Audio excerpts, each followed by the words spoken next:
বন্দে পুরুষোত্তমম। ময়ূরভঞ্জ থেকে এক মা তার দুই মেয়েকে নিয়ে এসে নিবেদন করলেন সকলে দীক্ষা নিতে চান। অতঃপর বড় মেয়ের প্রসঙ্গে জানালেন বড় মেয়ের বিয়ে হয়েছিল, কিন্তু স্বামী টাকা পয়সা দাবি করতে থাকে।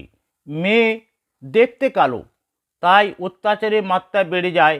মেয়ে বাধ্য হয়ে শ্বশুরবাড়ি ছেড়ে ফিরে এসেছে বলে তিনি কান্নায় ভেঙে পড়লেন। ঠিক তার পাশে বসে অবসাদে, লজ্জায়, জীবনের ব্যর্থতায়, গ্লানিতে মাথা নিচু করে বসে রইল মেয়েটি।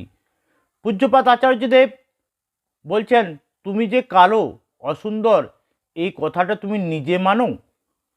বারাক ওবামাকে তুমি নাম শুনেছ? সে দেখতে কেমন ছিল? আর খোঁজ নিয়ে দেখো তো তার স্ত্রী কেমন দেখতে ছিল। তোমার স্বামী অত্যাচার করে টাকা চায়, তার পিছনে গল্পটা এটা নয় যে তুমি দেখতে খারাপ, আসল কথা তার মানসিক কোনো সমস্যা আছে, নয়তো সে লোভী।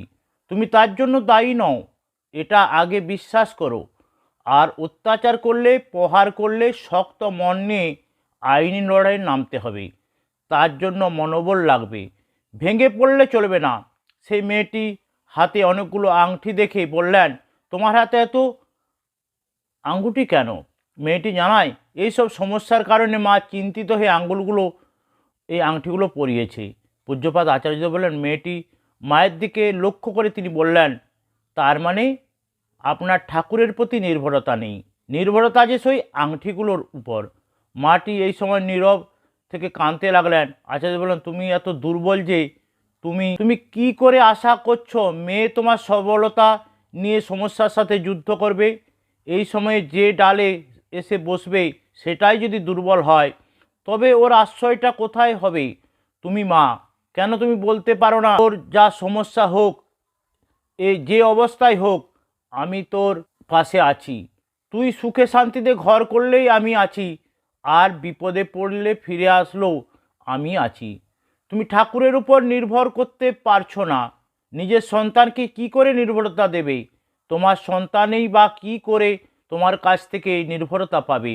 ঠাকুরের উপর সব ঠিক দিয়ে সবটা ছেড়ে দিতে, সবেই তার ইচ্ছা মনে করে চললে এখানে এসে কান্না পেত না। নিজের মনকে প্রশ্ন করে দেখো তো, কেন তার উপর নির্ভরতা আসছে না? তার মনে কি আমি এমন কিছু কাজ করছি যার জন্য মনে হচ্ছে তিনি আমার প্রার্থনা শুনছেন না? তাহলে যা করলে, যেভাবে চললে তিনি আমাকে রক্ষা করবেন, তেমনটাই চললেই দেখবে তুমি রক্ষা পাচ্ছ। এই আংটিটাই, তাবিজ, এসব ধারণ করে নিজের উপর রক্ষাকর্তা সাজতে হবে না।